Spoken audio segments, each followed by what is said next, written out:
Hi everyone, welcome to this evening's ICT Blended Learning webinar, which is part of a series of webinars that the MLTAV offers as free professional learning to our teachers with the support of the Victorian Government.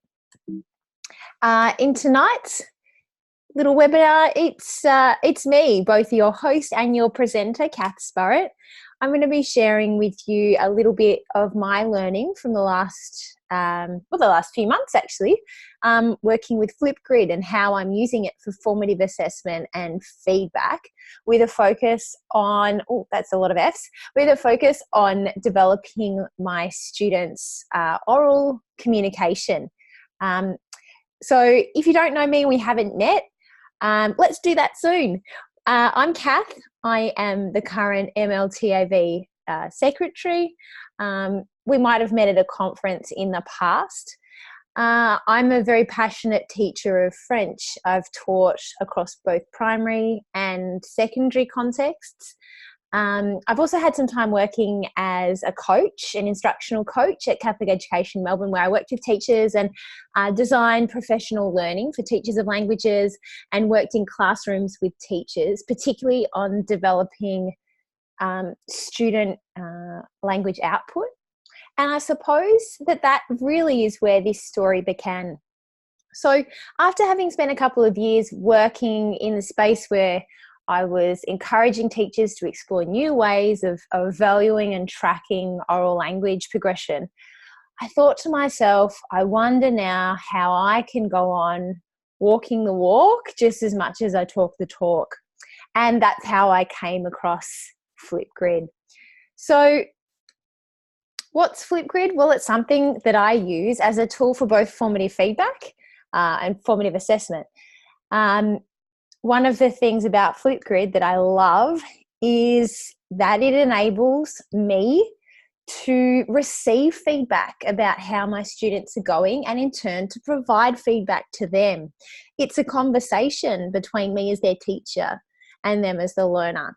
So let's go back to basics though. You know, what is formative assessment? It's one of those terms that we hear thrown around, and when you're at uni or when you're doing postgrad, it's one of those buzz terms. So I wanted to capture a little bit of, I suppose, the academia around formative assessment. And this is taken from a department resource. It's Professional Practice Note 6, which is linked there for you. And I would encourage you to get on board with these department resources because they are really fantastic. They're evidence-based and really detailed but practical at the same time. So formative assessment provides feedback to the student and to the teacher. And really this is around three key questions. What is to be learned? How is learning progressing? And what will be learned next? So we're really thinking about what are our learning intentions, what's our success criteria, and what's future learning going to look like. One of the things about formative assessment is that it is about capturing observable evidence of learning. Now, in the context of a language classroom, observable evidence might be what I read of a student's work on the page, but also it's really importantly what I hear. But I know as a teacher, it's hard to capture stuff I hear or I observe.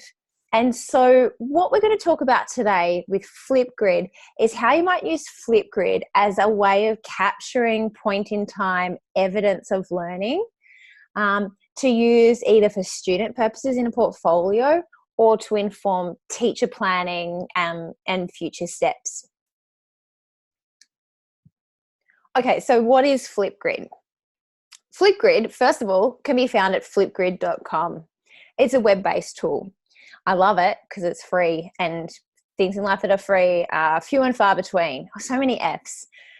What it allows students to do is to record a short video in response to a prompt from their teacher. And I'll show you how we go about doing that in a moment.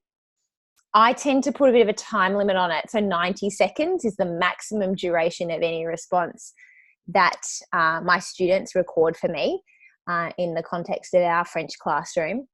It allows me as a teacher to provide either video feedback or written feedback to each student.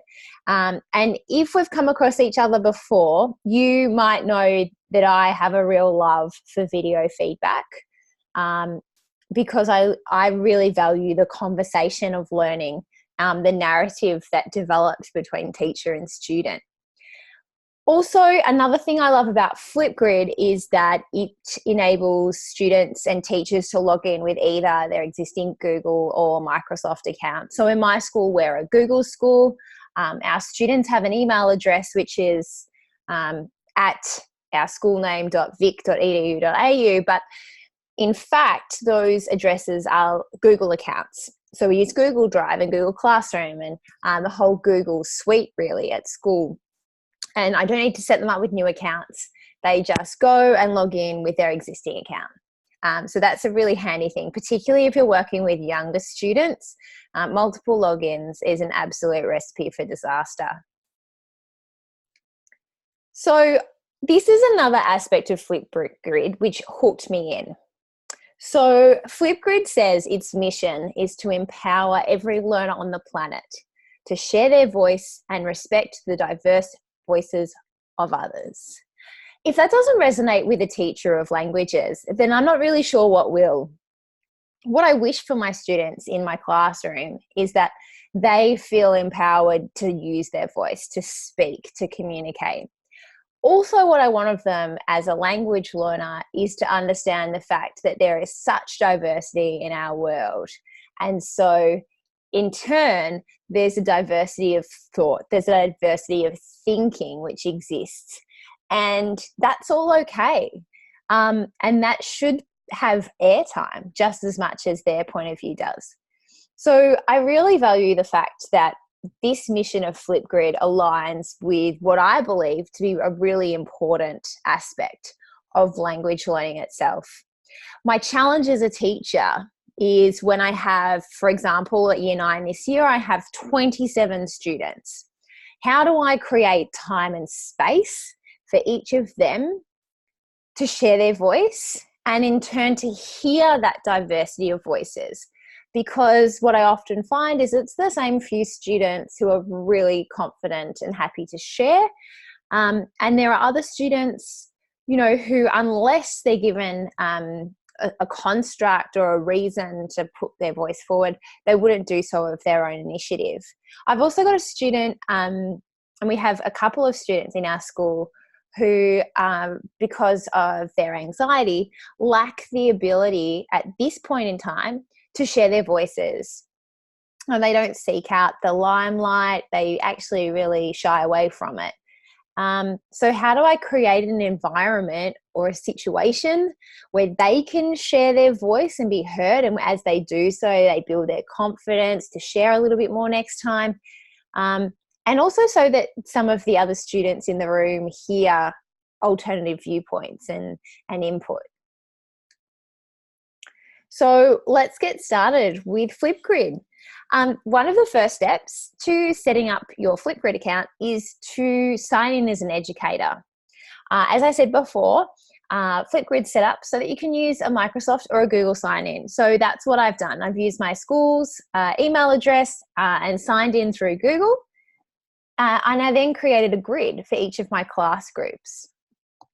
That's a pretty simple task, because what the grid allows me to do is then to determine how and what content I'll share with them, what provocations and prompts I'll give them.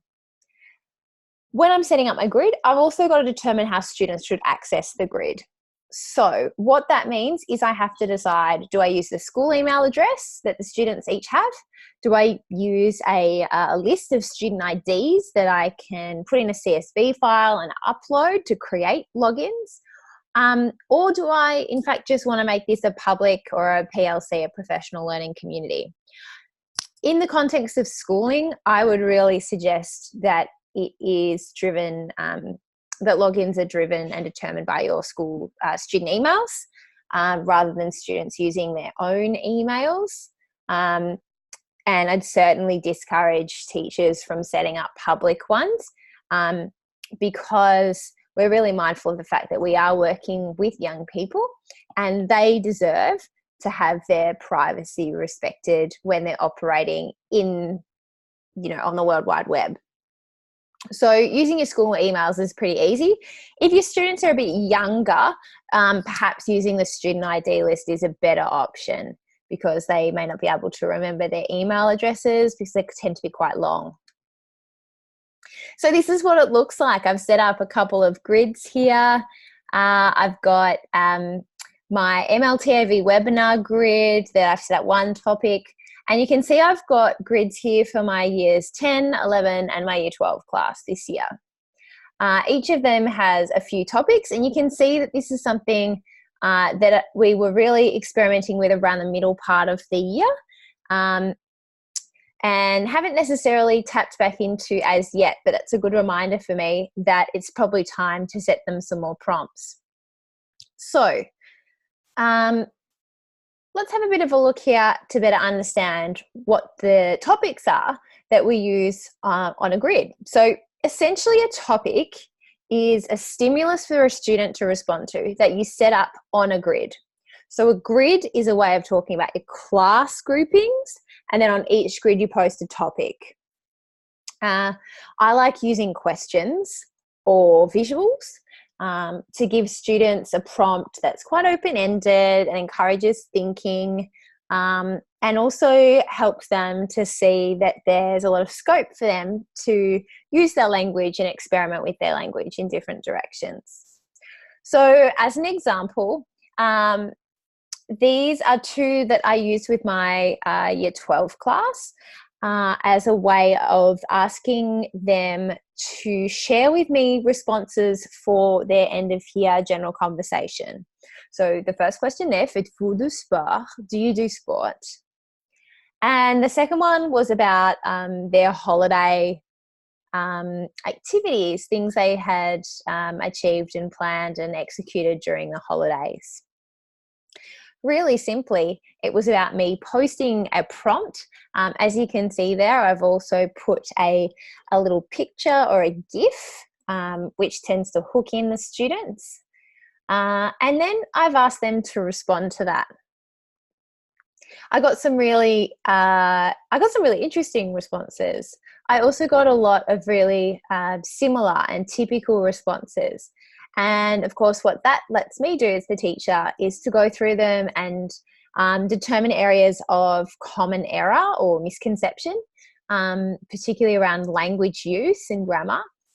It allowed me to model an example of what a good one looks like and what an even better one looks like, so that my students could see what it was going to take for them to be driving the conversation forward in new directions, for them to see what it would take to be, I suppose, executing more in their language, so more range of grammar and language structures that were used with accuracy.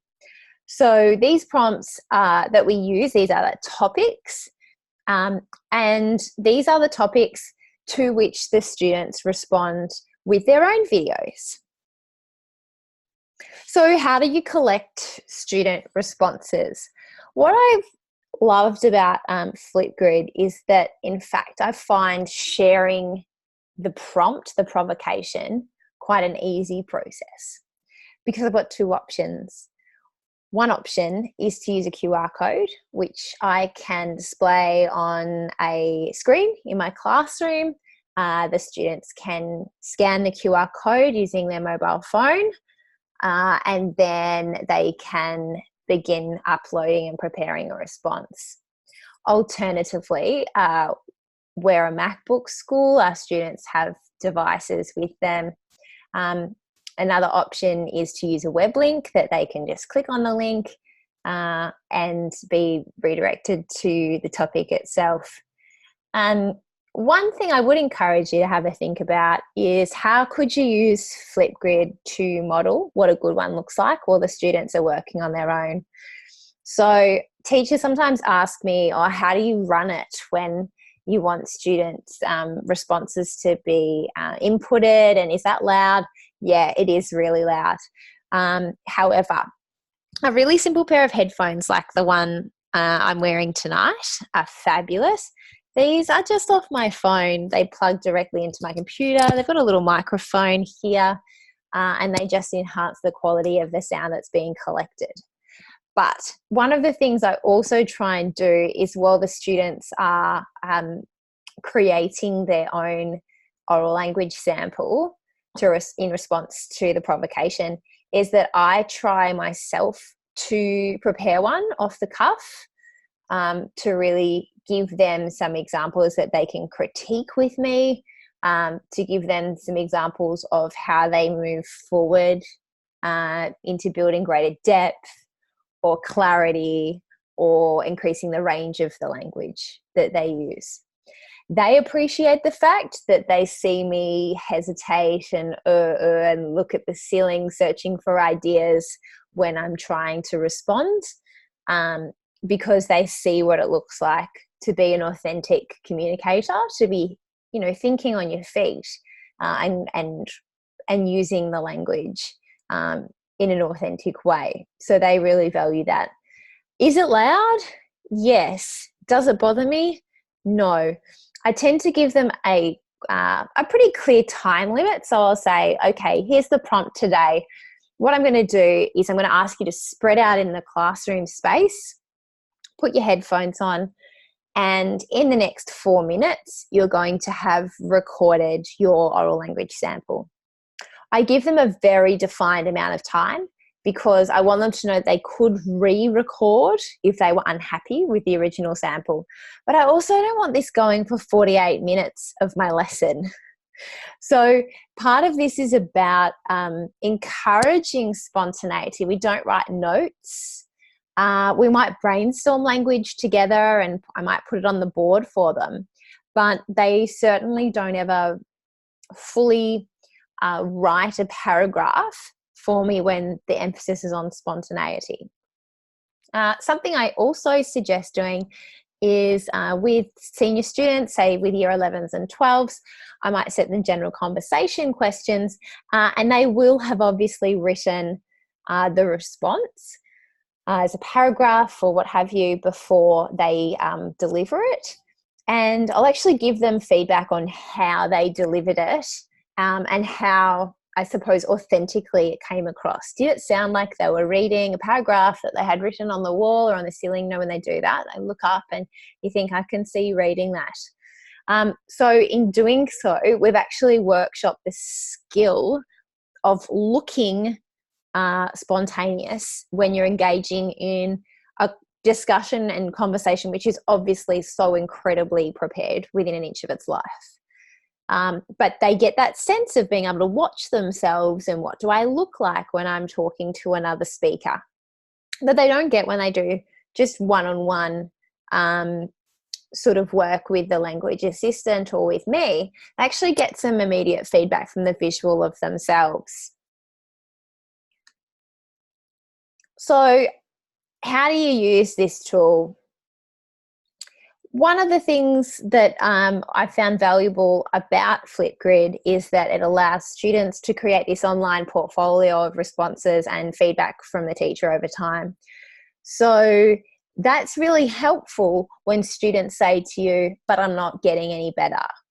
Because in fact, what we've been able to do in my classes is, when those sorts of conversations have come up where students have said, I'm not getting any better at this, to be able to sit down with them and say, let's have a look at, at one that you did 6 months ago, has been really powerful, because for the first time they've got this sense of, oh, that's where I was and this is where I am now. It's really hard to capture that as a learner. When you're in the moment, you don't notice the growth. You don't notice the progress because it's so small and incremental over time. But creating an online portfolio really gives students the opportunity for reflection. I also really value Flipgrid because it allows me to give spoken feedback to students, which helps to improve their pronunciation. I think we've all been in situations where we've had students who have some kind of misconception around what a particular letter combination sounds like in our language. And that's really hard to communicate on a page when you have, you might write all your square brackets and you do your best to write some kind of corresponding pronunciation in English to help them try and hear from written words on a page what the error was. In fact, it's really unhelpful. What's much more helpful to them is when they can hear someone say it and they can replay that over time. If I'm in the classroom and I give them verbal feedback, they hear it once and then it's gone. What's great about video feedback is that they get the feedback from me on their video in the form of another video, and they can revisit that feedback time and time again. So if they're having trouble with their nasal sounds, they can rewind me, they can play me again, and they can hear the sound that they should be making, but maybe aren't making yet. I also love with Flipgrid that it enables students to interact with each other and to provide feedback to one another, which really does create some conversations around what does a good one look like in the context of this learning event. So teachers provide feedback all the time. But what about if we handed over the responsibility for feedback to our learners? Because if they really understand what it looks like, what it sounds like to be successful, then surely they can help each other to see how successful they have been and what their next steps in their learning are. It's one of those things that teachers have kind of kept control of for a long time, feedback. It's a funny thing. But in fact, if feedback's going to feed forward, then it's just as valuable to be reflecting critically and giving that feedback to someone else as it is to be receiving the feedback. I also love the fact that in that you've got this opportunity for critical self-reflection, where you can think about how did I do and what next for me and, what's my next step? That's possible when you can come back with a video and you can edit it before you upload it to Flipgrid. So I always encourage students when they've recorded a response to take some time to review it first. So if they listen back and they think, ooh, in the middle I waffled a bit and I hesitated, or conversely, I rushed and I was really difficult to understand, then they've got the opportunity to have another go. And this is one of the things that unfortunately in the classroom it's hard to do because students often get one shot at something. But the self-reflection that's involved in determining whether or not this is the best shot, is this the one you want to submit for feedback? That's a really positive thing, I believe. So I've got a little Flipgrid, a grid rather, that I've set up with a topic, which is an opportunity to introduce ourselves and record a greeting in our language. So what I'm going to do is I'm going to show you how I go about doing this on the Flipgrid website, because it's a really simple tool to use. So let's have a bit of a look here. All right, so here on the screen, you can see the MLTAV webinar introduction topic that I've set up for tonight. And what I'm going to have a quick go at is showing you what a topic looks like. So here's a topic. And I've added a little picture here. It's actually not a picture. It's much cooler than a picture. And you can see it says hello in a whole lot of languages, which I really love, I've got to be honest. And the students really love too. So you can, this is just a generic one that I've used. Down here, I've got a big a big green cross.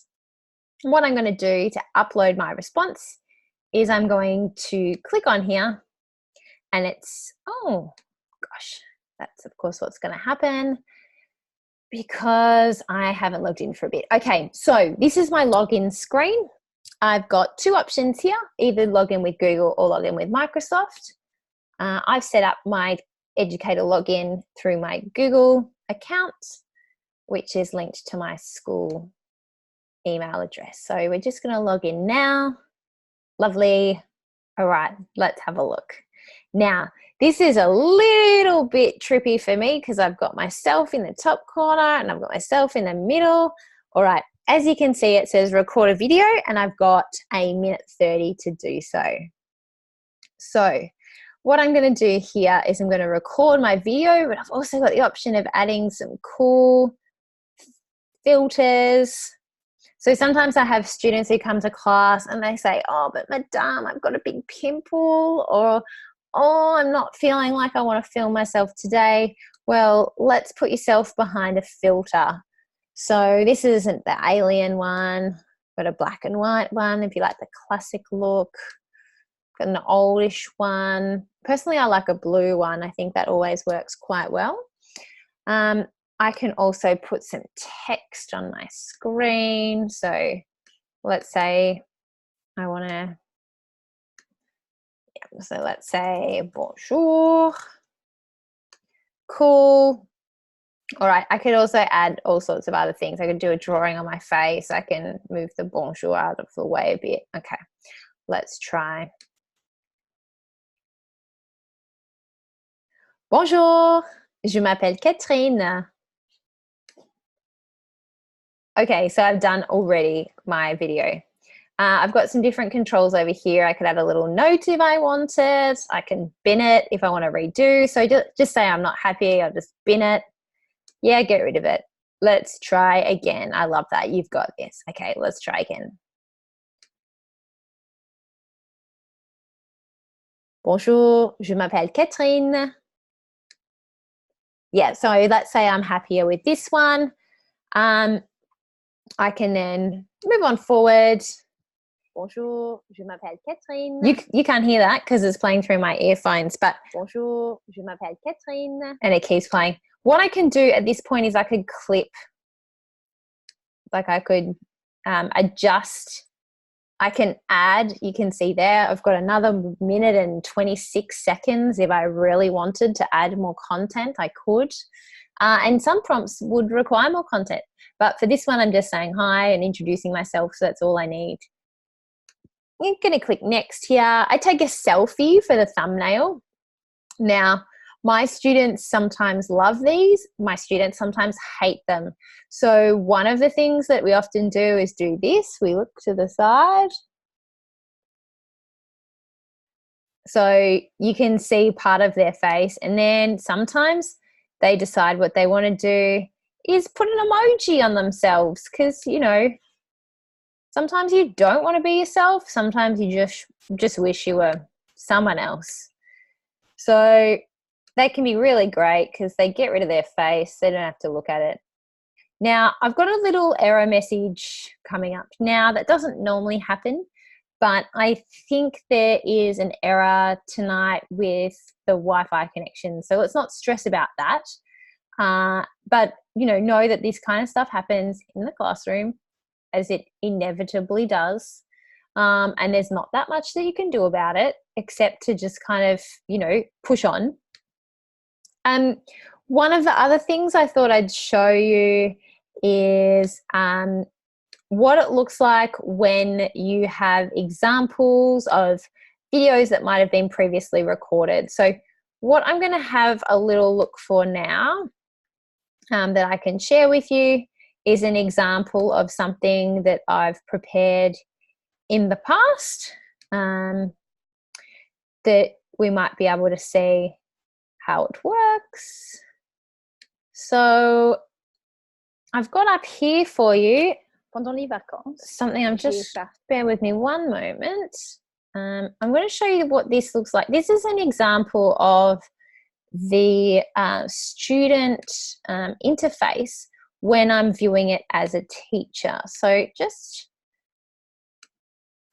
all right, let's give this a go. So what I've got up now is an example of a video that I have recorded in the past. And what I'll show you now. Pendant les vacances, j'ai passé 4 jours à Marysville avec mon mari. Okay, it goes on, and it makes me very uncomfortable to watch myself on film. You could see it was pretty much the coldest day of the year when we did this one in class. So what you can see behind me is the walls of the classroom. I chat on and on and on and on. I go on for quite some time, blah, blah, blah. Even start to look bored at myself, which is interesting. I'm going to stop it there. Over on the side, what I can do is I've got some options in terms of leaving a vibe. Okay, so vibes are comments that every student can see. What I can also do is leave some feedback for the student, in this case, Catherine, myself. Here I can give her some kind of grading for her content. I'm going to say her content's probably a 4. It's a bit boring. Her accuracy, I'm going to say she's also a 4, and I'm going to leave some detailed feedback for her underneath. So what I'm going to say here is, bravo, Catherine.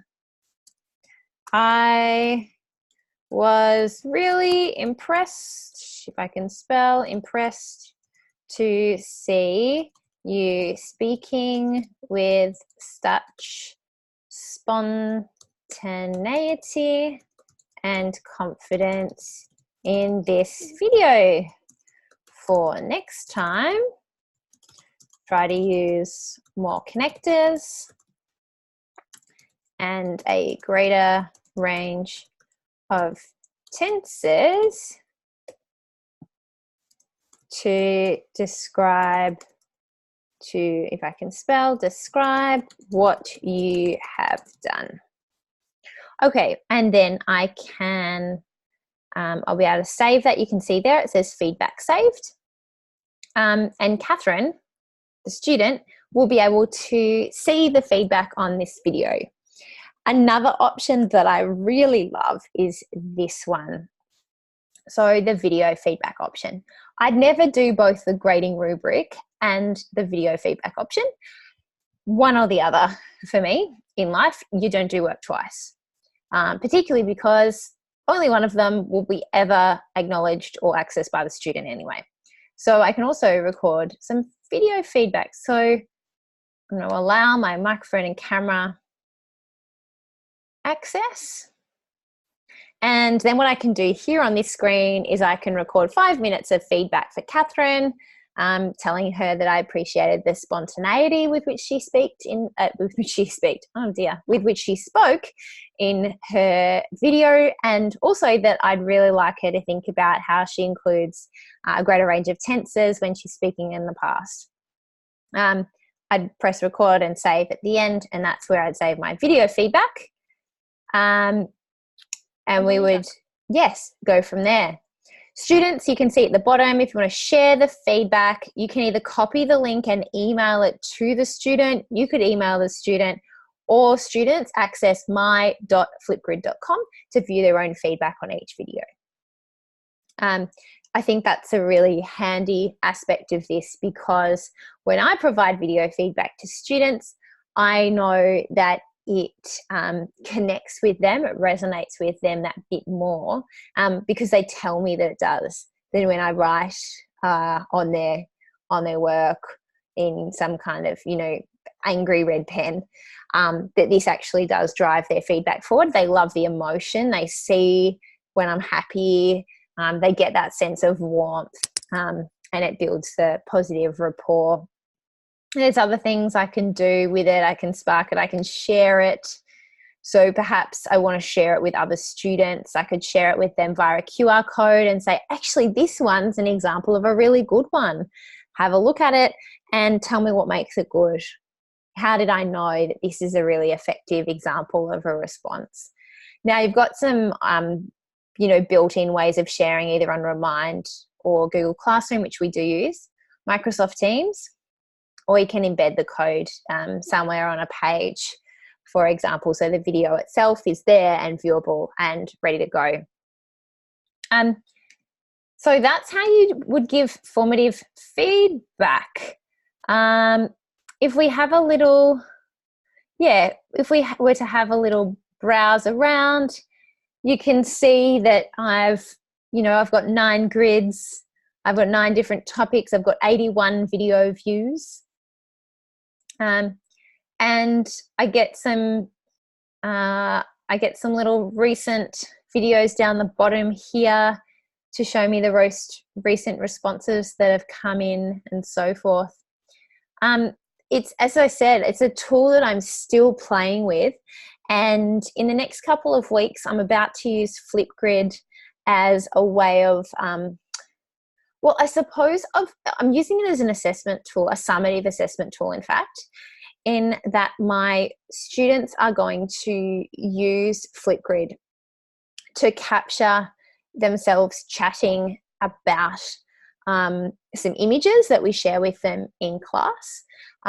So it's a Year 9 topic, and the whole term really is about a trip, an imaginative trip that they take to France. And so they're going to have a chat about some photos that they've taken, we've provided them with, to tell us about the experience, what they did, what they saw, how they felt, what questions they still have, what they learned. So this is going to be a really interesting space because I'll be using a rubric, a descriptive rubric, to review the student work. It's the sort of thing that I think I'd really like to explore how I might get the students to peer assess, so that they could actually be part of that assessment and feedback process.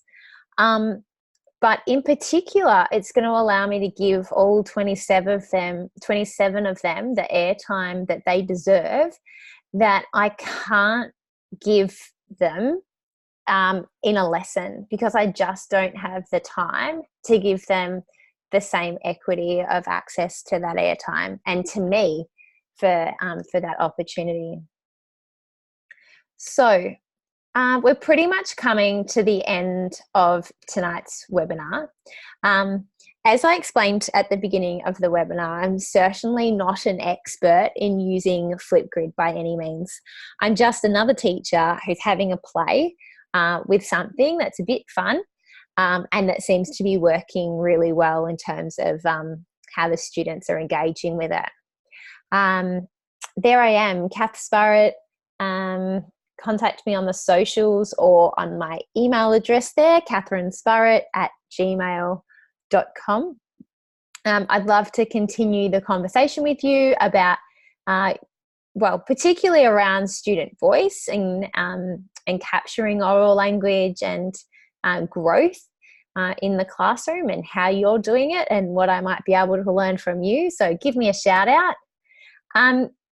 To receive a certificate of participation for undertaking this webinar, all you need to do is type in that web link down there, or if you're on your phone, you can scan the QR code there in the corner, which will take you to the SurveyMonkey link. Complete the feedback survey, and a certificate of participation in recognition of this professional learning will be emailed to you as soon as we can. So this has been one of our ICT blended learning webinars for 2019. Join us next time for a webinar with Rowena Barter, who will be sharing with us ideas for using QR codes in a language classroom. So if you're not sure what that little fuzzy thing was in the corner before, you should definitely keep an eye on the event on Facebook for the link to learn from and with Rowena about how QR codes are great for engagement in the language classroom. So there'll be more details on that coming up in the next few weeks. As I said, if you do have ideas or feedback on this session, please send it through on the SurveyMonkey link. we'd love to know what it is that you're keen to learn about. This is professional learning that's delivered for teachers by teachers, and we hope it meets you at the point of need.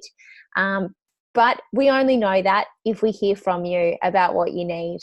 I also hope you've enjoyed this opportunity for flexible professional learning.